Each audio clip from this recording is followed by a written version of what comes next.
PCM में देखो हमको बहुत सारे कंपोनेंट्स दिख रहे हैं, ठीक है। ज़्यादातर कंपोनेंट्स ये वाले क्या है, सब सरफेस माउंट है। इसको क्या बोलते हैं, SMD. SMD means surface mount device, माने जो पीसीबी के सरफेस के ऊपर डायरेक्टली सोल्डर होता है, उसको एसएमडी बोलते हैं। ये याद रखना, सरफेस माउंट डिवाइस। और हाँ, ఇవి అన్ని సర్ఫేస్ మౌంట్ డివైస్, ఎందుకంటే ఇది పీసీబీ సర్ఫేస్ మీద ఉంది, direct soldering. Okay, same way ये जो कैपेसिटर्स आपको दिख रहा है, इसका देखो इधर है, बट इसका सोल्डरिंग पिन नीचे तक आया। एक पिन सपोर्ट, हाँ, ये पिन्स नीचे माने होल से नीचे आ गया, तो इसको पीटीएच बोलते हैं। ये कंपोनेंट्स को क्या बोलते हैं, पीटीएच। पीटीएच అంటే plated through hole, plated through hole. ఏదైనా కాంపోనెంట్ పైన నుంచి దాని లీడ్ కిందకి వెళ్ళిపోతుంది హోల్ నుంచి, దానికి పీటీహెచ్ అంటారు। Okay, plated through hole. Polarized capacitors भी बोल सकते हैं। हाँ जी, पोलराइज्ड हाँ, कैपेसिटर्स। वो ये पोलराइज्ड कैपेसिटर ही है। पोलराइज कैसे पता चलता, इसका कभी भी नेगेटिव मार्क रहता जी। ये देखिए, हाँ, नेगेटिव को मार्क करके रखते हैं। अच्छा अच्छा। तो इसको लगाते समय भी हमको जो है ये केयरफुल रहना, माइनस को माइनस में ही सोल्डर करना, प्लस को प्लस में ही करना। उल्टा लगा देने से क्या है, ये बस्ट हो जाता। बट यहाँ प्रॉब्लम एक वो आपका नहीं आएगा, क्योंकि इसमें एक और गार्ड पिन दिया है ये कैपेसिटर का। अच्छा, तो ये सीधा ही अगर आप गलती से भी उल्टा लगाना चाह रहे तो ये नहीं लगेगा, क्योंकि ये पिन इधर आ जाता, यहाँ होल नहीं है, तो कैपेसिटर नहीं जाएगा। तो आप कभी भी, बट कुछ कैपेसिटर्स होते हैं जिसको सिर्फ दो पिन ही होते हैं, थर्ड पिन नहीं रहता, तो वहाँ पर गलती हो सकती है। तो इसलिए कभी भी नेगेटिव और पॉजिटिव जी, खासकर कैपेसिटर्स, डायोड्स और ट्रांजिस्टर्स, ये सब पोलर होता, तो उसका पोल्स को आप केयरफुली सोल्डर करना जी। तो ये है क्या है, पीटीएच कंपोनेंट है, माने प्लेटेड थ्रू होल। और ये सारे है SMD, surface mount device. Okay, जैसे ये है नॉन पोलर कैपेसिटर्स, ठीक है ना, Okay. ये वाले। ये है ट्रांसफार्मर, छोटे ट्रांसफार्मर्स या कॉइल, ये भी एक ट्रांसफार्मर है, ठीक है। ठीक है। करंट स्टोर करने नहीं नहीं, नहीं, ये करंट को कम Passing या है ना? ज़्यादा करता है, कम में आता कम ज़्यादा करता है, ठीक है। क्या बोलते हैं इसको? Transformer, transformer. ट्रांसफार्मर ओके माने जो चीज़ ट्रांसफॉर्म करता है, ओके। मने करंट పంపిస్తా అది ట్రాన్స్ఫార్మ్ చేస్తుంది, చేంజ్ చేస్తుంది। हाँ, ये भी ज्यादा रहते हैं। ये अभी तुम इसको इनपुट में लो वोल्टेज दिए, तो इन्हें आउटपुट हाई वोल्टेज देता। अच्छा, और कुछ है जिसका इनपुट में लो हाई दिए, आउटपुट लो देता। तो इस तरह से भी ट्रांसफॉर्मर्स दोनों टाइप पे काम करते हैं। हाँ, ये फिल्ट्रेशन प्रोसेस। ये हाँ, फिल्टर नहीं, इट्स जस्ट ट्रांसफॉर्म करता, अच्छा अच्छा माने चेंज करता। अच्छा अच्छा। कम से ज्यादा, कम- ज्यादा से कम। ज़्यादा से कम, कम से ज़्यादा, वैसा, ठीक है। तो ये अपना हाई वोल्टेज सेक्शन का है, इसीलिए इधर ट्रांसफॉर्मर दिए।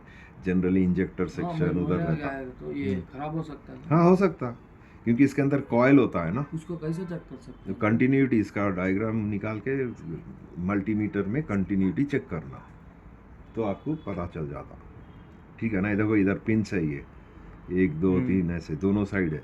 प्राइमरी और सेकेंडरी रहता है windings, primary winding, secondary winding. और इसी तरह ये इंडक्टेंस कॉयल है, ये भी पीटीएच है, ये ऊपर से इसका नीचे जा रहा है, देखो ओके, ये वाला ही होता हाँ, ये जस्ट कॉयल है, इंडक्टर होते हैं। और ये है डायोड, ठीक है। जी। ये है एक जीनर डायोड 27 वोल्ट्स का। ये मोस्टली ईसीएम्स में आपको दिखेगा ये, ओके, ठीक है, क्योंकि ये हाई वोल्ट सेक्शन है, और अगर कुछ भी सर्जेस होने से ये प्रोटेक्ट करता बोर्ड को। ओके। तो ये जीनर डायोड है एक्चुअली। क्या है, Zener diode, Zener, not just not diode, Zener diode. Zener diode voltage को एक लेवल तक कंट्रोल, उससे ज़्यादा होने से वो बाईपास कर ये भी देता। डायोड होता है। ये भी डायोड्स है, ठीक है। ये सारे ये डायोड में छोटे हो आप माइक्रोस्कोप के नीचे देखने से इधर एक लाइन एक मार्किंग दिखेगा हाँ, वो आपको। नेगेटिव साइड रहता है हाँ, कल तो बोला। मार्किंग जो है वो ऑलवेज नेगेटिव और it is known as cathode. Cathode. और दूसरा वाला जो पॉजिटिव है उसको एनोड बोलते हैं। हाँ, ठीक है, ये याद रखना। Plus is anode, minus minus is cathode. ठीक है, ये डायोड का है। और ये जो ग्रीन दिख रहा फोटो में आ रहा, हाँ। ये ग्रीन, ये जस्ट एक लो रेजिस्टेंस है और यू कैन से ये एक फ्यूज है। ओके। तो इसको अगर आप मल्टीमीटर में चेक करेंगे तो आपको बीप कंटिन्यूटी का बीप साउंड मिलेगा। ओके।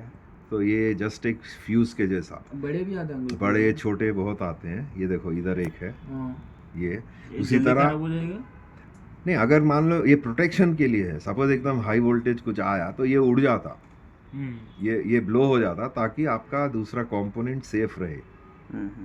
ठीक है, उसके लिए फ्यूज कभी भी प्रोटेक्शन सर्किट के जैसा यूज करते हैं, प्रोटेक्शन के लिए यूज करते हैं फ्यूज। उसी तरह ये जो देख रहे हैं आप 3 पिन है इसको 1 2 3, और ये इसका बेस जो है ये सेंटर पिन के साथ कनेक्ट होता है जो पैड हीट सिंक का भी काम करता है। तो ये पावर ट्रांजिस्टर भी हो सकता, मॉसफेट भी हो सकता, या नॉर्मल ट्रांजिस्टर।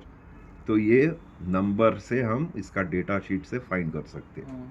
ठीक है, उसी तरह ये वाले भी मॉसफेट पैकेजेस है। ये माने एक पैकेज के अंदर 2 मॉसफेट है इसमें। ये जो 3 कंपोनेंट्स दिख रहा है 1 2 3 4, ये भी मॉसफेट है, बट ये क्या है, एक के अंदर 2 मॉसफेट है पैकेज।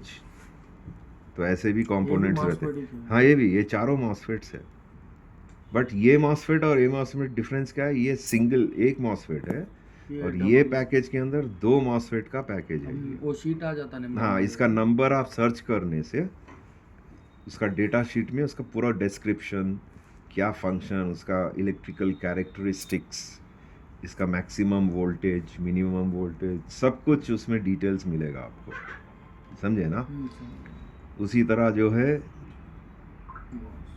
ये भी एक मॉसफेट ही है, डबल मॉसफेट का पैकेज है, और ये SMD चिप है। ठीक है, मे बी ये कोई कंट्रोल आईसी होगा, कोई पर्टिकुलर किसी एप्लीकेशन के लिए है, वो भी आपको नंबर से पता चल जाएगा।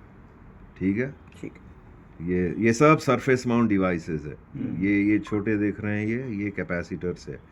उसी तरह इससे भी छोटा आपका फोटो में आएगा कि नहीं मालूम नहीं, SMD रेजिस्टेंसेस है, ये जो छोटे छोटे जी। ये सब यहाँ ये, तो ये रेजिस्टेंस के ऊपर क्या नंबर होता है, तो बेसिकली वो नंबर से आप उसका वैल्यू पता कर सकते हैं। अच्छा। ठीक है, तो ये सारे छोटे रेजिस्टेंसेस है। ये भी एक आईसी है, ये डायोड्स है। ठीक है, अच्छा। और इस तरह के कैपेसिटर भी होते हैं। ठीक है, तो वो दोनों को नंबर से आप चेक कर सकते हैं, अच्छा। वेदर इट इज कैपेसिटर और ए डायोड। ठीक है, उसके बाद पीछे साइड भी है। ये क्या है, ब्लैंक है ना? बाद अब बैक साइड में देखेंगे, this is the main CPU। ये है सेंट्रल प्रोसेसिंग यूनिट और माइक्रो कंट्रोलर यूनिट भी बोल सकते हैं। ये ECM का सारा डेटा, फ्लैश मेमोरी और EEPROM मेमोरी, ये दोनों प्रोग्राम इसमें स्टोर रहता है। ठीक है, ओके। और ये ECM का ब्रेन है। ठीक है, और इसके साथ एडजेसेंट कंपोनेंट्स है, जो कैपेसिटर्स है, रेजिस्टेंसेस है, ये सारे SMD छोटे छोटे कंपोनेंट्स है इधर। ठीक है, तो सेम लाइक ये कैपेसिटर्स है, ये भी किसी पर्टिकुलर फंक्शन के लिए एक पावर आईसी हो सकता है या कंट्रोलर आईसी हो सकता है, जो कि सब CPU के कमांड से काम करते हैं। ठीक है, CPU जो है सिग्नल देता है as per the software program, किसको कब ऑन होना है, ऑफ होना है, क्या करना है। तो मेन प्रोसेसिंग यहाँ से होता है। ओके। इसमें तो ये 5 वोल्ट्स पे काम है, डिजिटल इलेक्ट्रॉनिक्स है, तो this will work on 5 volts. Okay, उसी तरह इधर भी 2 मॉसफेट्स है, ये फिल्टर कैपेसिटर्स है और ये मॉसफेट के एक पिन में आपको जो है छोटा सा एक वो मिलेगा रेजिस्टेंस। एमसी को 12 वोल्ट डायरेक्ट नहीं आता। नहीं, मेन 12 वोल्ट्स आपको पावर आईसी जाएगा, पावर आईसी से जो है वो डिस्ट्रीब्यूट करता है, लाइक 5 वोल्ट्स, कहीं पर 3 वोल्ट्स भी लगता है, 3.5 वोल्ट्स, तो जैसा डिज़ाइन है उसके, बट नेवर 12 वोल्ट्स। 12 वोल्ट आया तो उड़ जाता। 12 वोल्ट 5 वोल्ट से ज़्यादा आने से एमसीयू या कोई भी डिजिटल इलेक्ट्रॉनिक्स ख़राब हो जाएगा, तो दैट इज़ वेरी क्रिटिकल। कभी हम लोग गलती से भी इसके जो मेन 5 वोल्ट रेल में मल्टीमीटर से चेक करते समय कुछ गलती से शॉर्ट वॉट नहीं होना चाहिए, नहीं तो एमसीयू पे इफ़ेक्ट होता है, वो ख़राब हो सकता है। तो ये बहुत केयरफुली करना है। तो यहाँ 12 वोल्ट्स तो आ रहा है, बट वो 12 वोल्ट्स को पावर, कभी एक पावर कंट्रोल आईसी रहता है, नहीं तो एक पर्टिकुलर 5 वोल्ट्स रेगुलेटर भी यूज़ कर सकते हैं, जो कि 12 वोल्ट्स को 5 वोल्ट्स में कन्वर्ट करके सर्किट को देता है। तो ज़्यादातर यही कंपोनेंट्स आपको मिलेंगे, मोस्टली कैपेसिटर्स, रेजिस्टेंस, फ्यूज़, तो सारे एसएमडी, मोस्टली एसएमडी कंपोनेंट्स ही है। अब एसएमडी जिसे याद रखना, सरफेस माउंट डिवाइस। हाँ, जो भी कंपोनेंट सरफेस के ऊपर सोल्डर हो जाता है उसको एसएमडी बोलते हैं। जैसे ये कनेक्टर है, ये कनेक्टर पीटीएच है, क्योंकि ये कनेक्टर को हम यहाँ से ऐसे प्लेस किए, बट इसका सोल्डरिंग जो है सब नीचे हो रहा है यहाँ। तो ये क्या, प्लेटेड थ्रू होल, ये होल से नीचे जा रहा है जाके, और इसके बीच में जितने भी लेयर्स है सबके साथ कनेक्ट होता है। हाँ, क्योंकि ये दोनों होल में पूरे लेयर्स में इंटरकनेक्शन इंटरनली होता है। बीच हाँ। में ग्राउंड जाके हाँ, तो इसीलिए जब भी हम ये ऐसे बोर्ड्स में कोई भी पीटीएच कंपोनेंट निकालते हैं तो उसको खींचना नहीं चाहिए, अच्छा से गर्म करके सोल्डर निकाल के ही निकालना कंपोनेंट को, नहीं तो क्या होगा, ये लेयर के अंदर जो कनेक्शंस है वो डिस्कनेक्ट हो सकता है। तो फिर आपका बोर्ड, क्योंकि मैं ऊपर का लेयर और नीचे का ट्रैक अगर कुछ है मैं रिपेयर कर सकता हूँ, ठीक है ना, बट मान लो अगर बीच में 7-8 लेयर का है, 5th लेयर या 6th लेयर में कुछ इंटरनल डिस्कनेक्ट हो गया ये पीटीएच सेक्शन में, तो फिर वहाँ जो है हमारा इलेक्ट्रिकल सर्किट कंप्लीट नहीं होगा और ये पीसीबी या ये ईसीएम प्रॉपरली काम नहीं करेगा। बोर्ड चेंज करना ही पड़ेगा, क्योंकि वो लेयर के अंदर इवन फैक्ट्री वाला भी रिपेयर नहीं कर सकता, वो सीधा बोलेगा just discard the ECM and replace it with a new one.